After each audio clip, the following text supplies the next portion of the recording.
திருவண்ணாமலை மண் சரிவு உயிர் பலியை ஏற்படுத்தி இருக்கிறது. 7 பேர் சிக்கி தவித்தார்கள். ஒரு வீட்டிற்குள் 5வது நபரின் உடல் மீட்கப்பட்டதாக தகவல் வெளியாகி இருக்கிறது. களத்தில் இருக்கும் எமது செய்தியாளர் பிரபாகரிடம் கேட்போம். பிரபாகர், அங்குள்ள காட்சிகளை விளக்குங்கள்.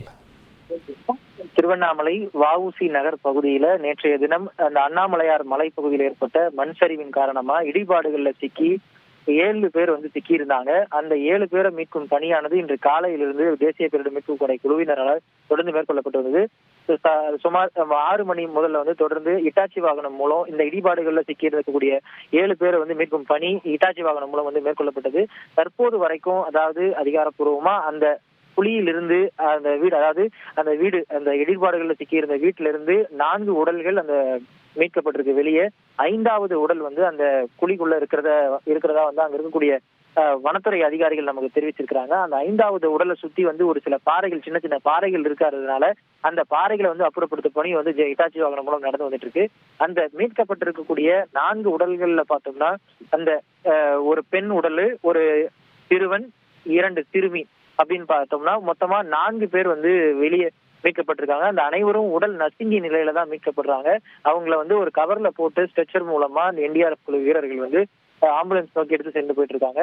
அந்த இடர்பாடுகள்ல இருந்து மீட்ட 4 பேர்ல 3 உடல்களை ஆம்புலன்ஸ் மூலம் மருத்துவமனைக்கு என்டிஆர்எஃப் குழு அனுப்பி வச்சிருக்காங்க. 4வது உடல் இன்னும் சற்று நேரத்துல ஆம்புலன்ஸ்க்கு அனுப்பி வைக்கப்படும். அதே போல குழியில இப்ப தற்போது அடையாளம் கண்டிருக்கக்கூடிய 5வது உடல் இன்னும் ஒரு சில நிமிடங்கள்ல இட்டாச்சி வாகனம் மூலமா உள்ள இருந்து வெளியே எடுக்கப்பட்டு அதுவும் பேக் செய்யப்பட்டு திருவண்ணாமலை அரசு மருத்துவமனை மருத்துவக் கல்லூரிக்கு ஆம்புலன்ஸ் மூலம் என்டிஆர்எஃப் குழு வீரர்கள் அனுப்பி வைக்க இருக்காங்க. பிரபாகர், இப்போ மீட்பு பணியில் ஈடுபட்டிருப்பவர்கள் கூறும் தகவல்கள் என்ன? மீதம் 2 பேர் இருக்கிறார்கள். அவர்களை காப்பாற்ற எம்மாதிரியான நடவடிக்கை எடுக்கப்பட்டு வருகிறது? இது எவ்வளவு சவாலான ஒரு மீட்பு பணி? அதாவது இந்த பணியை பொறுத்த வரைக்கும் பார்த்தோம்னா இன்று காலையிலிருந்தே தேசிய பேரிடர் மீட்பு படை குழுவினர் மட்டும் இல்லாம தீயணைப்பு துறையினர், தமிழக அதாவது எஸ்டிஎஃப் என்று சொல்லப்படக்கூடிய மீட்பு படை வீரர்கள் இவங்க எல்லாமே தொடர்ந்து மீட்பு பணியில ஈடுபட்டு இருந்தாங்க. இருந்தாலும் மாலை வேளையில கொஞ்ச நேரம் மழையும் பெய்தது. அப்போ தற்காலிகமா பணியும் நிறுத்தப்பட்டது.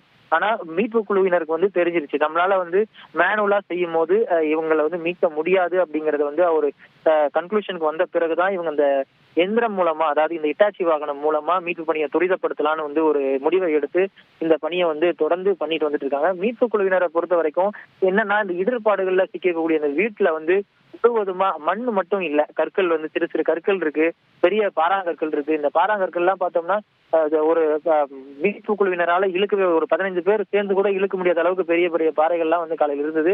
அதுவும் குறிப்பா காலையில் 9 மணிலிருந்து 12 மணி வரைக்கும் கிட்டத்தட்ட ஒரு 3 மணி நேரம் போராடி இந்த வீட்டின் மேற்பகுதியில இருந்த ஒரு பெரிய பாறையை அகற்றினதையும் நம்மளால பார்க்க முடியுது.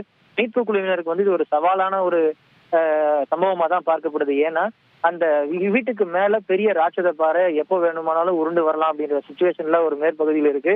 அந்த நிக்கக்கூடிய பாறைக்கு முன்புறத்துல கிட்டத்தட்ட ஒரு 50 மீட்டர் தூரத்துலதான் அந்த இட்டாச்சி வாகனம் அந்த பாறைக்கு முன்பா மேல போய் ஏறி நின்று அந்த பணியை தற்போது தொடர்ந்து செஞ்சு வந்துட்டு இருக்கு.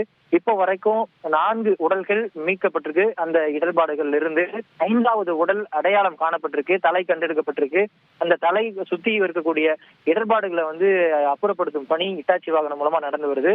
இன்னும் ஒரு சில நிமிடங்கள்ல, அதாவது குறிப்பா சொல்லணும்னா இன்னும் ஓரிரு நிமிடங்கள்ல தான் அந்த 5வது உடல் மீட்கப்பட்டுரும். மேலும் 2 உடல்கள் இன்னும் அடையாளம் கண்டெடுக்கப்படல.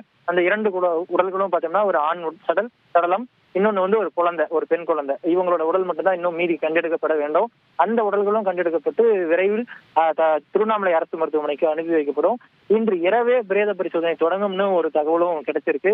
ஏன்னா ஏற்கனவே அந்த உடல்கள் பார்த்தோம்னா அந்த இடர்பாடுகள்ல இருந்து மீட்கும் போதே ரொம்ப நசுங்கிய நிலையில தான் இட்டாச்சி வாகனம் எடுத்து மேல கொடுக்குறாங்க. அதை ஒரு பேக்ல என்டிஆர்எஃப் குழு பேக்கிங் பண்ணி ஆம்புலன்ஸ்க்கு அனுப்பி வைக்கிறது தான் தற்போதைய கள நிலவரமா பாக்குறோம். எஞ்சி இருக்கக்கூடிய 2 உடல்கள், அதாவது 5 உடல்கள்ல 4 உடல்கள் மீட்கப்பட்டுருச்சு, 5வது உடல் அடையாளம் காணப்பட்டிருச்சு. எஞ்சிருக்கக்கூடிய 2 உடல்களை அடையாளம் காணப்படும் பணி தொடர்ந்து தீவிரப்படுத்தப்பட்டிருக்கு. அடையாளம் கண்டப்பட்ட பிறகு அந்த உடல்களை மீட்கப்பட்டு மருத்துவமனைக்கு அனுப்பி வைக்கப்படும் இன்னும் ஒரு சில நிமிடங்கள்ல அப்படிங்கிறது தான் கள தகவல்களா இருக்கு.